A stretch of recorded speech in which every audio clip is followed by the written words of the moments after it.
सभी की निगाह थी और एनसीबी की भी बड़ी कोशिश थी कि जमानत नहीं मिले, बेल नहीं मिले, व्हाट्सएप चैट का बार बार हवाला दिया जा रहा था। लेकिन आज बॉम्बे हाईकोर्ट ने तमाम बातों को दरकिनार करते हुए राहत दे दी है, जमानत दे दी है। कैसे देख रहे हैं आप इसे?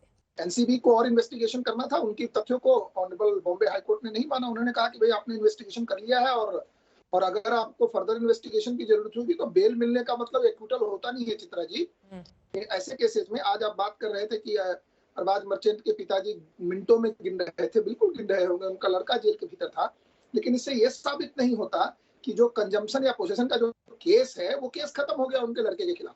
जहां तक आर्यन खान की बात है उसके बारे में तो जो मेरे पास इंफॉर्मेशन है कि उनकी से रिकवरी की बात नहीं है, उनका कॉन्स्पिरेसी का केस था। कि जिन लोगों को गिरफ्तार किया गया था और जिन्होंने कानून का सहारा लेकर अपने आप को जमानत ली है, उससे राष्ट्रवादी कांग्रेस पार्टी का कोई संबंध नहीं है।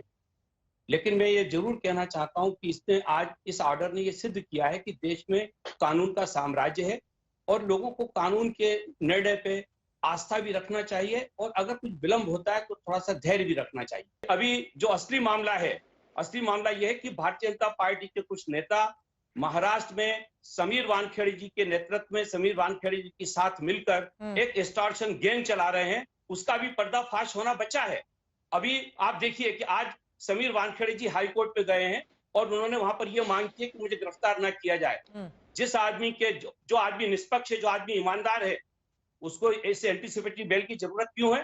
क्या कारण है कि उनको डर लग रहा है कि उनको गिरफ्तार कर लिया जाएगा? क्योंकि वो एक्सटॉर्शन का काम कर रहे थे। बड़े केसेस में जो छोटी जजेस होते हैं लोअर कोर्ट के, वो ज्यादातर बेल नहीं देते हैं। हाई कोर्ट, सुप्रीम कोर्ट ही बेल देती है।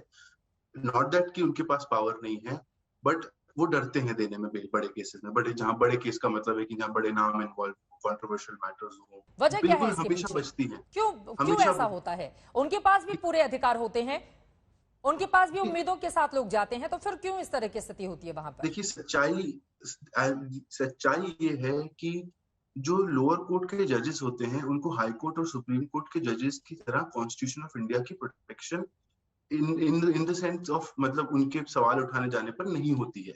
उनकी जो सर्विस होती है, एक बहुत छोटी सी, कोई भी आदमी, मैं नहीं कहूंगा कि कुछ गलत होता है, नहीं होता, सब सही होता है, बट कोई भी अगर छोटी सी भी बात उठा देता है तो उनके ऊपर सवाल उठ जाता है कि भाई इन्होंने बेल क्यों दी। जो आप बिल्कुल सही कह रही हैं कि जब उनके पास सारी पावर है, जुरिडिक्शन है, सब कुछ है, तो उनको बिल्कुल देनी चाहिए।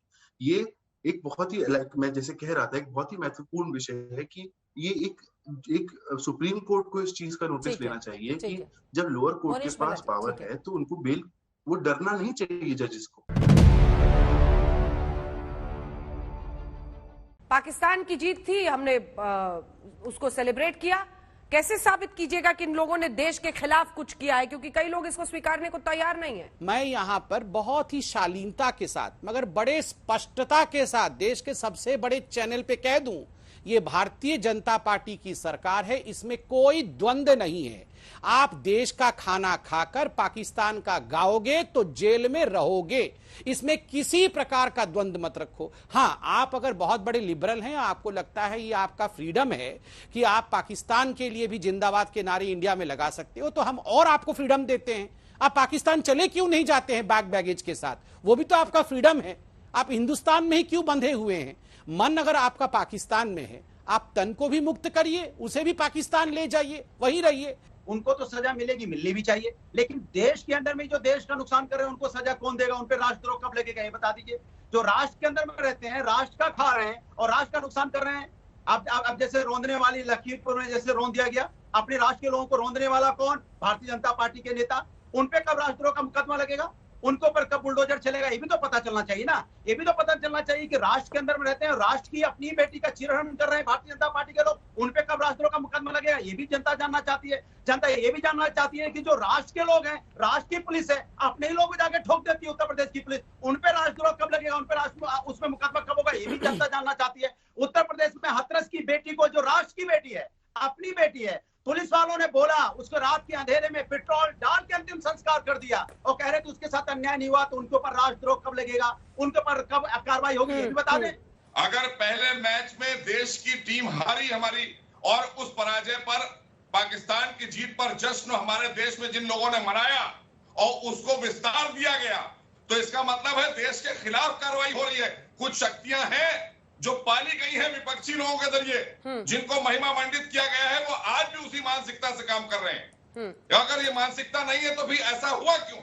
देखिए अंजना जी, आगरा के जो आरबीएस कॉलेज अथॉरिटीज हैं उन्होंने साफ कर दिया है कि कहीं भी कॉलेज में किसी ने भी पाकिस्तान की टीम की सेलिब्रेशन नहीं की, और ये भाजपा के यूथ के कुछ वर्कर है, उन्होंने कंप्लेंट फाइल की है।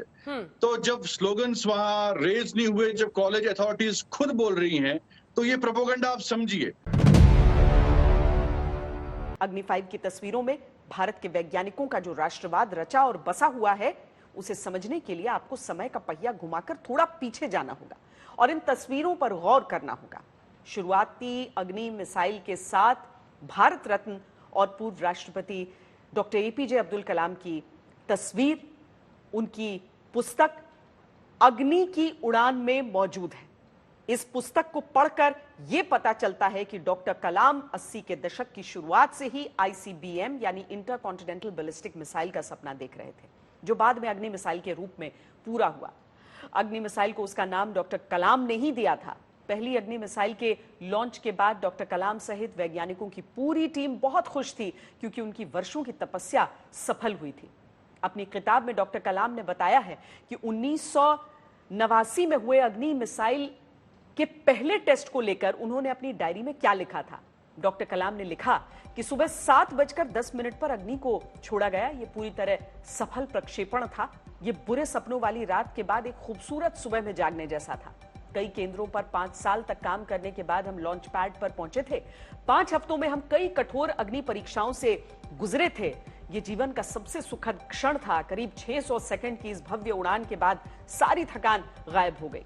उस रात डॉक्टर कलाम ने अपनी डायरी में लिखा, अग्नि में मत ढूंढो शत्रु को भयग्रस्त करता शक्ति का स्तंभ कोई, ये तो है एक आग दिल में जो सुलगती हर भारतीय के सभ्यता के स्रोत सी। एक छोटी सी प्रतिमा है ये भारत के गौरव की आभा से प्रदीप्त जो। इन पंक्तियों को दिमाग में रखते हुए अग्नि 5 की उड़ान की तस्वीर को देखिए और महसूस कीजिए भारतीय वैज्ञानिकों के राष्ट्रवाद को। इसकी जितनी प्रशंसा की जाए वो कम है।